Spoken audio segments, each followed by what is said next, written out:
Well, let's cross live now to local journalist Nick Kolohian. Nick, good to see you. Nick, what do we know about the situation so far? So it is another terror attack here in Israel. At least 12 people are injured. From them, one young Israeli women that just stood on a bus station with other people, innocent people that just waited for a bus, and a terrorist came with a vehicle and with one purpose, to kill as much as possible people. He doesn't care who they are. He just wanted to kill as much as possible Jewish people. And the perpetrator, the terrorist, is a Jenin citizen. He's a resident of the city of Jenin in the West Bank, and he married to Israeli Arab woman. That's why it was easy for him to cross to Israel. Although he is unlawfully in Israel, he is illegal here, but there is no border, a real border between the West Bank and Israel. And that's why so many terror attacks are happening in Israel.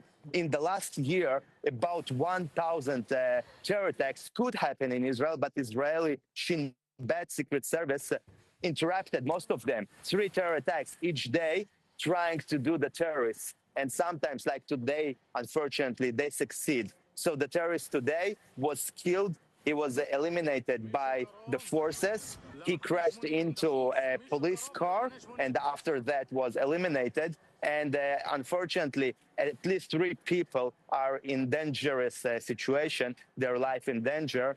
One in critical condition, a girl, and another 2 people also in a serious condition. And this cycle of violence is continuing as long as the war in Gaza continuing, and also Israeli mission in Jenin, where they're also trying to conduct military operation against terrorists, and they are using tanks for the first time after many years, and also this incites some of those people that want to revenge and trying to kill as much as possible Israelis. Nick, last week, several buses exploded near Tel Aviv in a suspected terror attack. Now there's this car ramming. How are Israeli authorities making sure the public are protected? So Israelis are used to that, unfortunately. Back in the 90s, buses were exploded here when I'm standing in Tel Aviv on central stations, on central streets.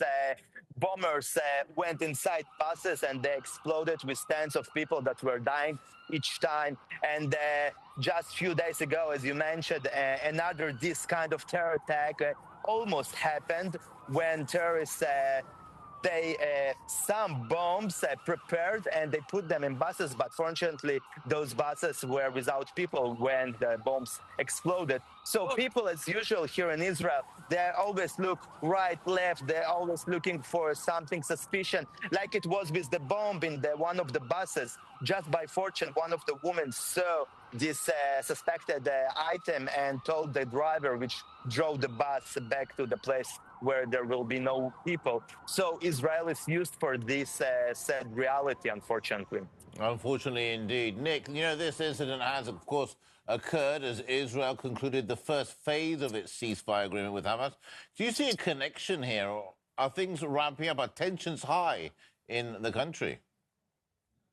For sure. As long as this war will continue, as long as people are continuing to die on both sides, and as long as religion is a main part on the fanatics from both sides, this violence will continue because both parties think that this land was promised by God or by religion, and that's why they continue to fight. So we need rational people. We need rational leadership from both sides.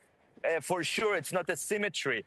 In the Hamas, in Gaza, we have a terror organization. In Israel, this is a prime minister that's for so many years in power. So now he needs to do a coalition with right wing in order to continue to survive in power. And this is not the same, but the result, unfortunately, is not good for all the people that living here. And it is also affects all the Middle East, this conflict here. So I hope that if Israel will have a broader deal, peace deal with the Arab states in the Middle East, it will also end the conflict with the Palestinians. Let's hope so. You're going to have to leave it there. Nick Kolyohin, local journalist, thanks again for your time.